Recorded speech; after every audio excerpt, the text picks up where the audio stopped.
Kristers Aparjots, 2. pasaules kausa posmā šodien Īglesā izcīnīta 8. vieta. Krister, tavs domas par šīs dienas sniegumu? Jā, šīs dienas sniegums tāds diezgan raips, sākot jau ar pirmo braucienu un beidzot ar otro, teiksim tā. Grūti pateikt pagaidām. Parasti ar analīzi es nodarbojos pēc sacensībām, bet visu, ko es redzu tā uzreiz, tad skaidrs, ka ir kur vēl pielikt, gan startā, gan trases sniegumā.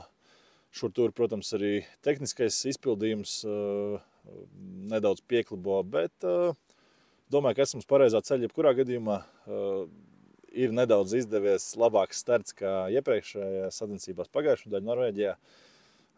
Par abiem braucieniem esmu diezgan teikšu, kad apmierināts labāk kā iepriekšējo reizi, bet ir kur vēl pielikt, kā jau minēju, un domāju, ka esam uz pareizā ceļa un ceru uzrādīt labāku rezultātu nākošajās sacensībās.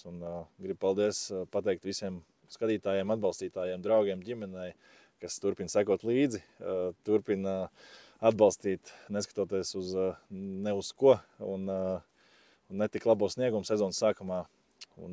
Sekojam līdzi, turam īkšķus un atbalstam Kamniņu sporta izlasi. Un jau rītdien dodamies uz Oberhofu. Rītdien dodamies uz Oberhofu. Cerams, ka būs tikpat skaists sniegs un laikapstākļi tieši ziemai piemērot kā šeit Austrijā. Tā kā turam īkšķus, sekojam līdzi un rokas pulsa, kā saka. Paldies, Krister. Paldies.